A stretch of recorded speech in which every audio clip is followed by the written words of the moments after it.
It's fair to say that when it comes to personality type, no two people are the same. For the INFJ population, there are many behaviors, preferences, and experiences that are disagreed upon.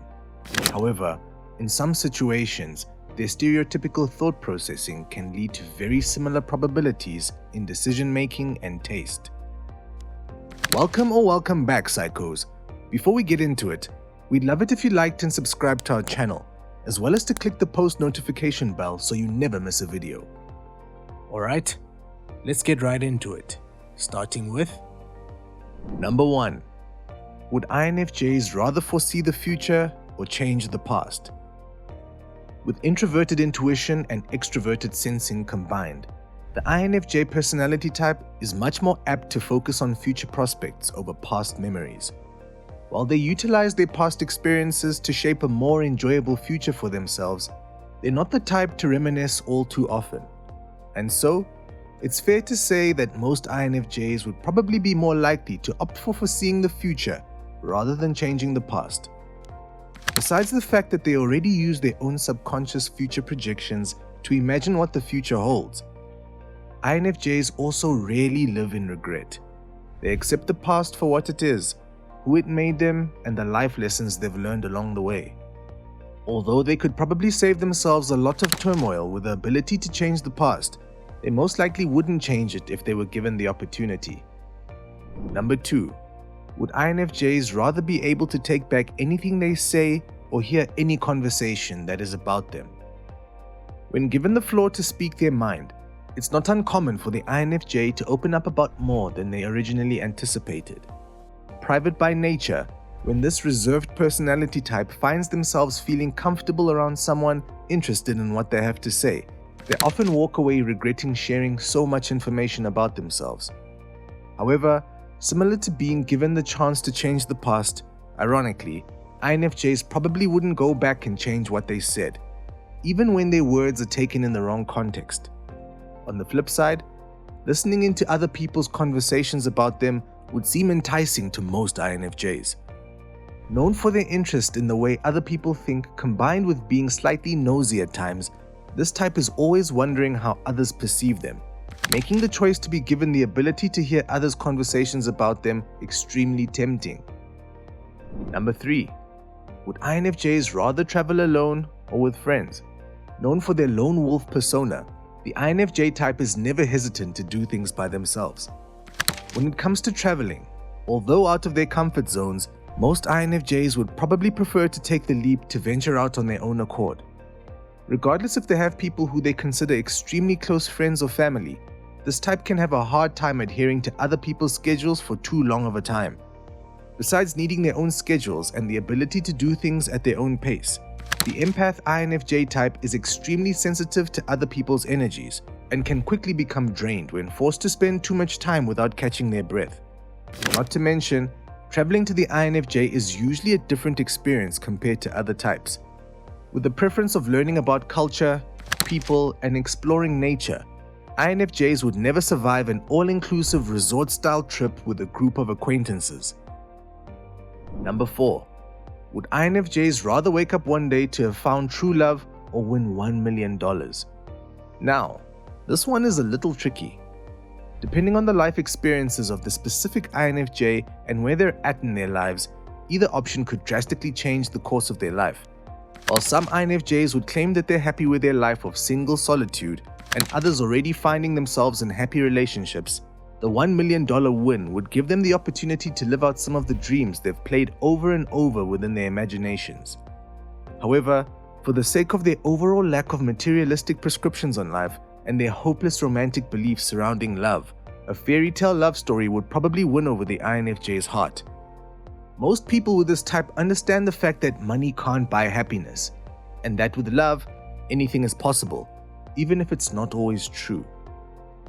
Number 5. Would INFJs rather be obviously underdressed or overdressed?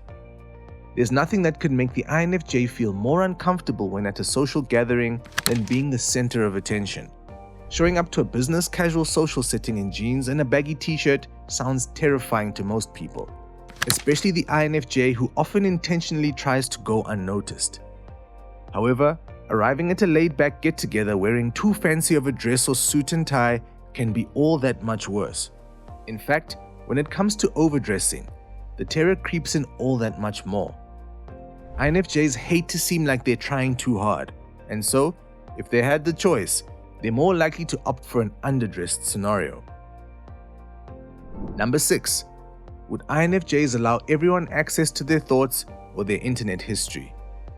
Now, it's fair to say that both spaces would be very scary territory for anyone that's not an INFJ to visit.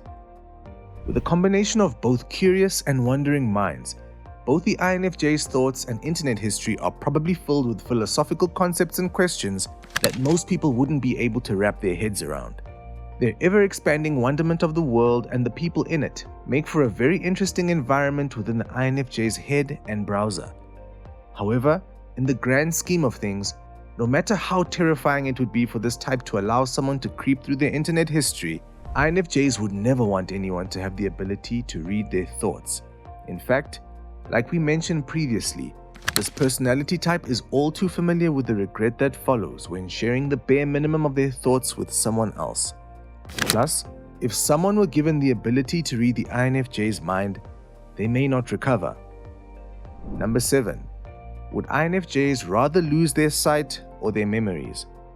Just as the INFJ would never want to turn back time and change their past, memories don't serve as much of a purpose for this personality type as it does with others. In fact, despite ruminating about certain experiences days after, it's rare for them to dive back down memory lane in order to look back on old times. In fact, most INFJs actually have horrible memories to begin with. On the flip side of things, the INFJ's extroverted sensing and introverted intuitive functions require constant uptake of external stimuli, with sight being one of the main processes. Of course, the ability to see is one that we often all take for granted, yet for the observant and curious INFJ, the loss of sight could be considered a life or death situation. Number 8.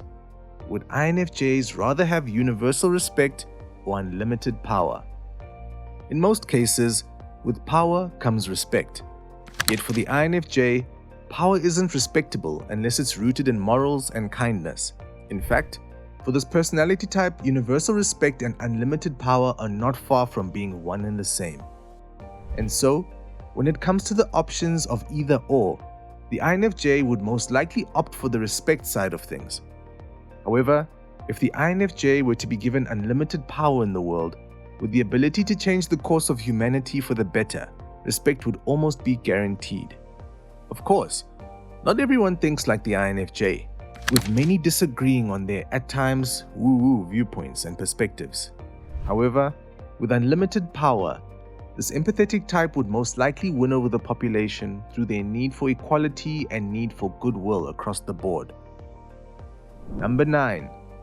Would INFJs rather be surrounded by people who constantly brag or complain? Due to their habit of brain-picking and trying their best to understand all walks of life on a deeper level than most are willing, most times it doesn't matter how people act, as long as the INFJ is able to keep their distance when observing. However, when it comes to being surrounded by a certain crowd on a regular basis, such as colleagues, fellow students, or even family members, the INFJ type can become seriously affected by other people's energies. While there's not much of a difference between bragging and complaining to the INFJ, they'd probably be more apt to choosing bragging due to the sense of optimism surrounding a boasting mindset. Although they enjoy helping others who feel they're at a crossroads in life, one thing this type can't handle for long is someone with a never-changing victim mentality.